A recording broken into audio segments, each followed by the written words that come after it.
menggugat tolak Petronas dan produk Malaysia di Sulawesi Selatan. Kondisi SPBU Shell Lebak Bulus. Tenang dek, jangan terburu-buru untuk berdemokrasi.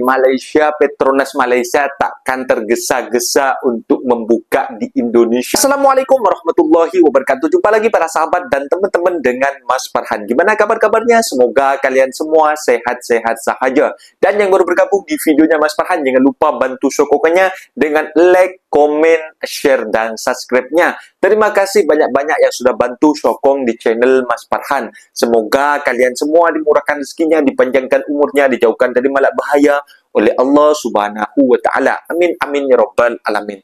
Oke para sahabat dan teman-teman, di video kali ini Mas Farhan akan nge-reaction sebuah video tentang Petronas yang katanya diboikot di Indonesia. Dan akhir-akhir ini dan juga masih hangat di media sosial yang Pertamina, yang Pertamaxnya dioplos menjadi Pertalite para sahabat. Itu sudah menjadi sorotan di media sosial sekarang, masih hangat.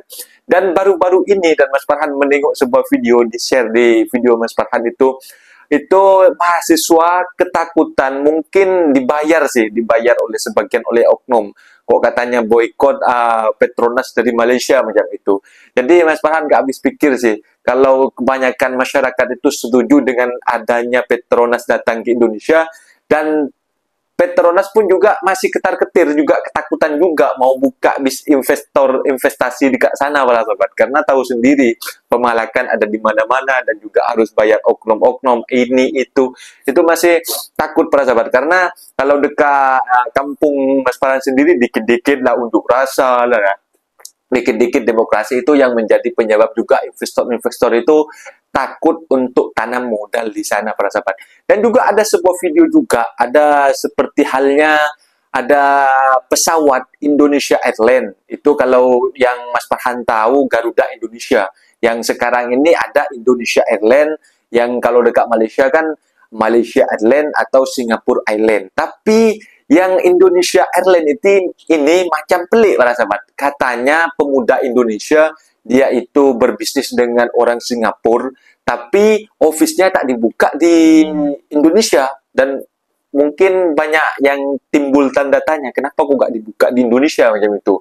Tapi yang pasti mungkin adanya takut yang ribet dengan adanya oknum-oknum, pemalakan, dan juga mungkin ada hal-hal lain, makanya dibuka di Singapura para sahabat, itu office-nya. Dan ini suatu hal yang janggal di pikiran kita, kok namanya Indonesia Airlines, kok malah office-nya ada di Singapura macam itu. Dan para sahabat penasaran seperti apa videonya, kita simak videonya, ini dia. Viral diduga karena birokrasi yang susah, pajaknya mahal, dan juga banyak premannya, maskapai Indonesia Airlines memilih punya kantor di Singapura. Ya, kalian nggak salah dengar. Kalau ada maskapai baru bernama Indonesia Airlines, itu memilih punya kantor di Singapura. Ada apa? Diduga karena di Indonesia itu birokrasinya ribet, banyak premannya, pajaknya tinggi, dan ekonominya nggak stabil. Akhirnya, maskapai Indonesia Airlines ini memilih punya kantor di Singapura. Ini sih teguran banget. Kalau gue sih jadi pemerintah pasti malu banget. Anak bangsanya itu memilih buat punya kantor di luar negeri, karena di Indonesia itu nggak aman dan nggak cocok buat berinvestasi. Gimana masyarakat luar, orang asing itu mau berinvestasi kalau anak bangsanya aja itu memilih buat punya kantor di luar negeri? BTW, emang rumor premanisme di Indonesia itu bener ya? Kalau emang bener, coba dong ceritain, kalian punya cerita menarik apa terkait premanisme dan ya jatah-jatah preman lah di bisnis Indonesia. Bang, bahas pesawat baru namanya Indonesia Airlines, tapi asalnya malah dari Singapura. Menarik nih, kita baca beritanya. Indonesia Airlines milik Singapura siap mengudara di RI, khusus layani rute internasional. Masa namanya Indonesia Airlines tapi yang punya Singapura? Apakah Singapura Airlines punya orang Depok? Bukan nih. Bahkan netizen lebih komen begini, Indonesia Airlines milik Singapura, 4 kata lucu. Nama Indonesia yang punya Singapura, bah ngeri kali. Singapura sudah tahu pangsa pasar yang ramai. Another Bika Ambon bukan dari Ambon. Saya ngerti kalau langsung pada emosi, tapi sabar dulu. Kita baca dulu lengkapnya. Kita cek sini dan liputan 6. Ternyata Indonesia Airlines ini punya orang Indonesia. Nama ownernya Iskandar dan dia orang Aceh. Di sini kita lihat dia bikin PT pakai notaris atas nama Kalipte Holding dan dia kerjasama bareng mitra dari Singapura. Berarti jangan marah-marah dulu, soalnya ini hasil karya anak bangsa. Walaupun dia milih buat bikin kantor pusatnya di Singapura. Netizen komen, tahu nggak kenapa foundernya walaupun orang asli Indonesia tapi mendirikan perusahaannya di Singapura? Lain ormas, Indonesia udah terkenal banyak pungutan dan birokrasi yang nyusahin. Sekelas Apple aja jadinya pilih Vietnam daripada Indonesia. Kalau menurut kamu gimana? Saya mau denger. Pemirsa, puluhan mahasiswa yang mengatasnamakan Aliansi Makassar menggugat menggelar aksi unjuk rasa di bawah flyover Makassar. Masa aksi mengancam akan memboikot produk tersebut karena dinilai merugikan pengusaha lokal, termasuk di kota Makassar.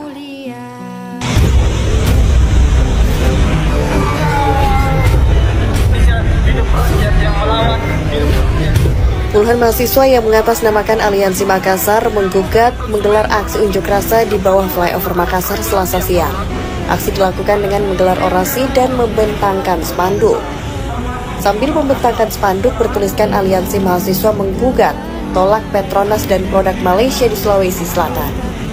Dalam pernyataan sikap yang disampaikan Jenderal Lapangan, menyampaikan keberadaan Petronas di Indonesia dinilai merugikan pengusaha dan cenderung tidak bisa menepati perjanjian kerjasama dengan mitra pengusaha di Indonesia, terkhusus di Sulawesi Selatan.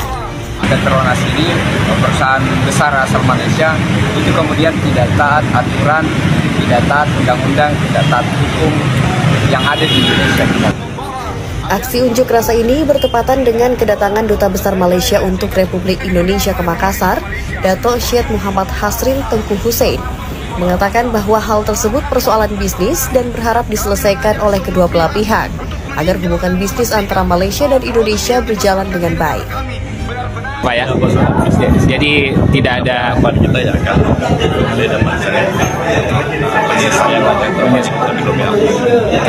Dari Makassar, tim liputan iNews melaporkan.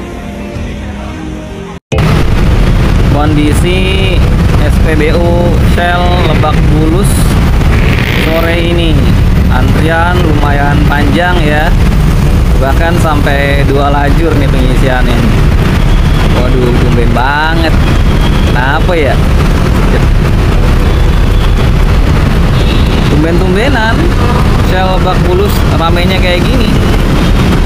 Biasanya 3-4 antrian doang. Ini sampai 2 lajur, terus antriannya panjang lagi. Kira-kira ada apa nih guys? Tulis di kolom komentar ya.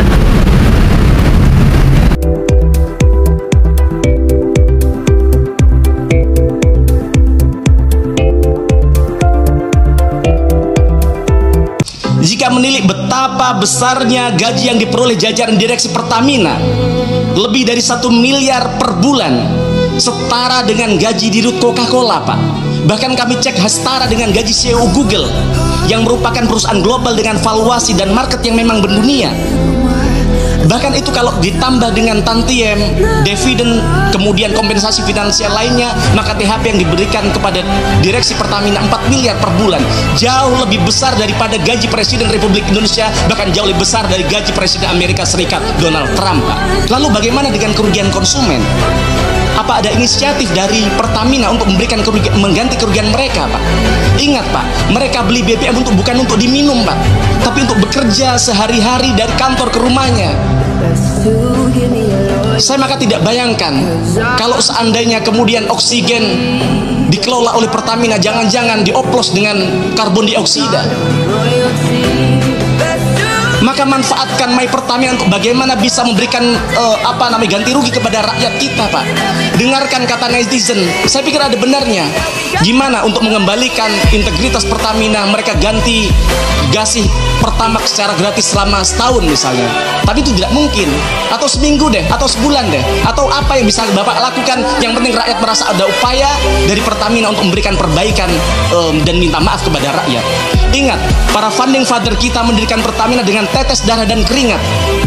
Bagaimana kemudian hari ini dihancurkan oleh internal Pertamina sendiri, yang ini harus dikembalikan oleh Bapak. Kemudian juga kalau kita bicara lingkungan hidup kita, hasil uji lab BPM Pertamina hasilnya di bawah standar, di bawah ketentuan Kementerian LHK. Kandungan sulfur pertamax ternyata sama dengan pertalite yang 500 ppm. Bayangkan, standar Euro 4 saja RON 92 kandungan sulfurnya harusnya hanya 50 ppm. Belum lagi kalau kita lihat punya tetangga kita Shell hanya 10 ppm, Pak. Maka bobroknya Pertamina dari segala sisi ini, Pak, dari SDM, teknologi, produk dan sebagainya, ini sangat merugikan berbagai sektor. Maka reformasi inside outside adalah urgent dan wajib untuk segera dilakukan.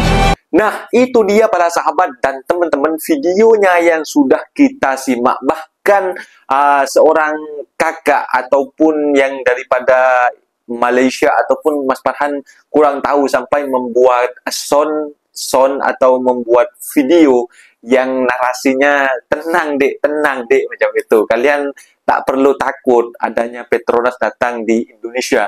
Petronas pun juga berpikir panjang, takkan langsung datang ke sana menggantikan Pertamina macam itu para sahabat. Kalau dipikir-pikir ya juga ya para sahabat. Itu karena konsekuensinya memang sangat fatal apabila nanti ada problem seperti unjuk rasa. Demokrasi itu suatu hal yang wajar, yang lumrah di negara kita. Sedangkan kalau di negara Malaysia, Mas Farhan, tak pernah ada nampak dekat media sosial ataupun di TV-TV internasional ada warga tempatan itu nak unjuk rasa, nak nak angkat banner inilah itu tuh tak ada pada sahabat. Kadang-kadang itu warga asing lah yang Mas Farhan tengok kadang-kadang ada diliput di TV internasional, itu akan dikecam para sahabat kalau sampai warga asing datang unjuk rasa berdemokrasi macam itu, karena di negara Malaysia itu tidak dibenarkan macam itu para sahabat. Yang paling pelik lagi ya, itu dari saking takutnya Indonesia Airlines, kok baru-baru ini ya Indonesia Airlines yang pesawatnya itu Indonesia Airlines yang katanya office-nya ada di Singapura, bukan ada di Indonesia, yang katanya berpaduan antara dua pebisnis dari Indonesia dan juga di Singapura katanya. Tapi dia buka office-nya di Singapura katanya para sahabat, tidak takut mau buka di Indonesia katanya. Aduh, ini timbul tanda tanya terus pokoknya.